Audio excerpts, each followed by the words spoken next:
Hello guys, welcome back to my channel. I'm going to talk as loud as I can.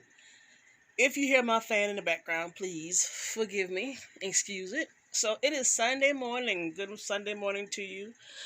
Oh my gosh, y'all. And of course I'm going to yawn while I am doing this voiceover.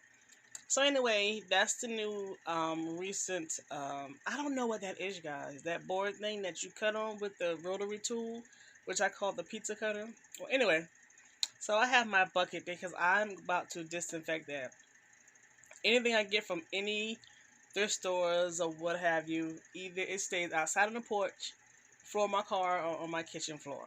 It has to be clean and disinfected before I put it in my house. So what I did was I put some cleaner in my mop bucket, and that thing is huge. Like it is huge. I don't know how long I'm gonna have it. I'll tell you why in a few, but it's a big one. Man, I started yawning and doing all this stuff. But anyway, so I'm just pretty much showing you how big it is, and it's even left the frame. So I'm about to go ahead and disinfect this. I'm sure a lot of people probably wouldn't have done like this, but I'm trying a couple more areas, so this is what works for me. As a matter of fact, I need to clean. I need to mop my kitchen floor anyway. It is definitely about that time. So that's pretty much what I'm about to do with this. I'm about to mop it. So I made sure I had enough cleaner water on it and the mop was soaking wet. And then I spin it. I want it extremely dry.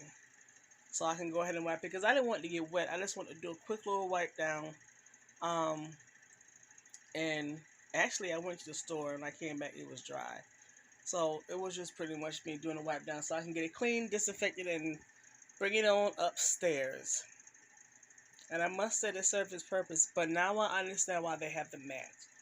Now, will I ever get a mat? I'm not sure. It's one of those things where, I'm not rushing, but I end up finding one at the thrift store, like I always find things at the thrift store. So, yeah. So, all you do is see me here just doing a double wipe. And like I said, it did get wet, but it didn't destroy it. It didn't get, like, soggy wet and just one of those things where I'm going to mess it up because I did not at all. And wherever the mop could not touch, I went ahead and grabbed a rag with some cleaning stuff in it. I don't know why every time I get on camera, all these coughing and yawning and stuff start happening. And as soon as I get up camera, I'm fine. So I got to hit those edges. Now, when I got done, I did do the back, but I did it off camera. And I folded it up, and it is now. Did I bring it upstairs? I think it is upstairs now. But whenever I need a wide open space, so I'll most likely be doing it in the kitchen on the floor again if I need to. So, y'all remember what's in my hand? And if you don't, I'll tell you. I went to go ahead and start the project, but realized that when I took the trash out earlier, like I felt fluid on my toes. I noticed my toes got sticky, my shoes were sticky, so evidently my trash was leaking. So I had to take a Lysol wipe and clean out my shoes and clean my toes. So you see me here wiping up the small little drip marks off the floor. That's why I need to also mop my kitchen floor. Y'all, I am yawning like a crazy person. This is ridiculous. But anyway, so yeah. So you know what I'm about to do. So the things that I don't know, I still don't know the proper name. All I call it the inside, the how would I say it? The stuffing cover. That's what I've been calling it. Well, I did do one with you guys, so I figure I'm gonna go ahead and do the other one, and then I'm gonna use my brand new pizza cutter, which is pretty cool. Now I'm gonna tell you something. That baby's sharp. Like that plays no games. It is so sharp. And you know what? Actually, when I was cutting, I was thinking that I traced my smaller pillow, but with no seam allowance. But I did give it height, so I don't know how that's gonna work out.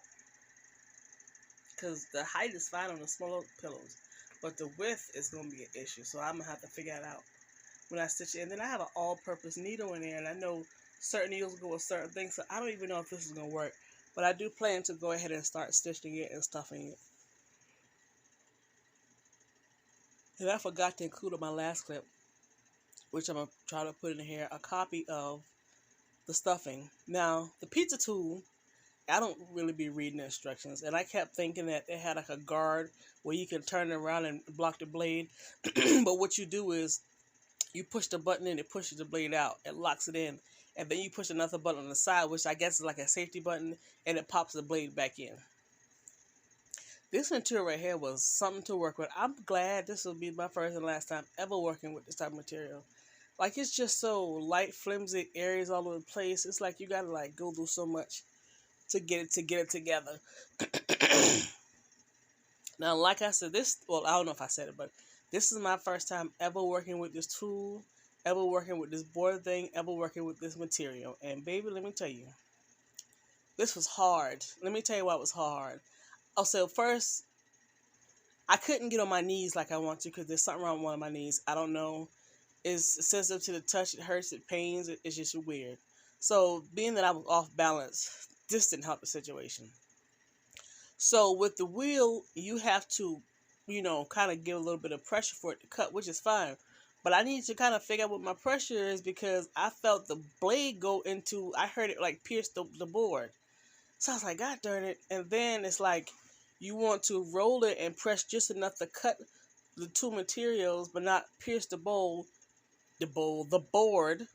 And I kept doing both. And then it got to a point, I had to cut this down. Like right now I'm at 11 minutes. Well, at this time, it's over 6. But the total was 11, but I got to 25. Like, I had the hottest time. It wasn't cutting all the way. Some pieces were still stuck together. The piece of material that I was using was all over the place and moving and shifting. Then I had to go back and cut over it again. And it was like, oh, I can't do this. The first part was pretty good, but that smaller pillow part, it was no excuse for it. And it's crazy because a part of me was like, get the pillow. But I still would have been doing it wrong anyway because I got the height added to the pillow, but the width, not so much. So I got to figure that out. So like I said, I did do a lot of cutting here because this thing was cutting my behind. But I'm learning. I got a bigger piece with a new board. I can't get on my knees. So I just had a lot of handicaps going on. But I did get it accomplished. But let me tell you something. When I tell you, when I was done, I was over it. I was also over it. So I just traced my first pattern, which, like I said, I should have made a little wider. And that's what I'm using. And it was a hot mess. I need to find out why I'm yarning like this. Like, I'm going to yarn, and it's not even a good strong yarn. I like a bunch of little weak yarns. My bad. So, yeah. So, I'm just going ahead and cutting this out because I was over it. I was sweating. I wanted to go. See? And I know, and that's brand new out the pack, so that blade should not be dull. So I know it's me. It's owner operator error, type of owner operator error. But yeah, it was me. It's no ifs, ands, or buts about it. First time, don't know what I'm doing. I did get things done, but it was just a mess, and I was done. So after I got those bad boys done, I went ahead and grabbed them and took them right upstairs by the sewing machine. And I'm trying to figure that all-purpose needle that I have will work. Excuse me. That wasn't happening. But I remember seeing a YouTube video when a lady said to know your needle. No, that was a thread. Okay, never mind. So, I don't know. Oh, yeah, your thread needs to match your material. And my material, that material is like I don't know, I want to say silk. But, I don't know, I'm going to try. I think I'm going to get a small piece that I have that I put in the trash. My trash is good and clean. And take a piece of it and stitch it. And if it works, then I'm going to go ahead and start working on those and see what happens. Really. But anyway, so I kept having to cut and try to do the straight line thing, which I don't really need to do the straight line thing. but it'll be straight. But I'm learning. I'm screwing up on the process, but I'm learning. So yeah. So will I use this again? Definitely. I don't know, how long, but I gotta get my knees worked on because it's doing something weird. And I didn't injure it or nothing. It's just one day it had fluid in. The next day it's like I don't know what it is, but I need to go to the doctor because this is it's crippling. So finally, I got done. When I tell y'all I was done, oh, I was done. Like stick a fork in my ass done. Excuse my French. I was done. I grabbed those pieces of supplies and I took my behind right upstairs. I left that right on the floor. Matter of fact, when I left, I went and I think I went some ran some errands, came back and lifted it up so that stuff could slide off, swept it up, put it in the trash, and got that board upstairs. So that's my shenanigans for the day. Y'all have a good one. Talk with you later. Bye.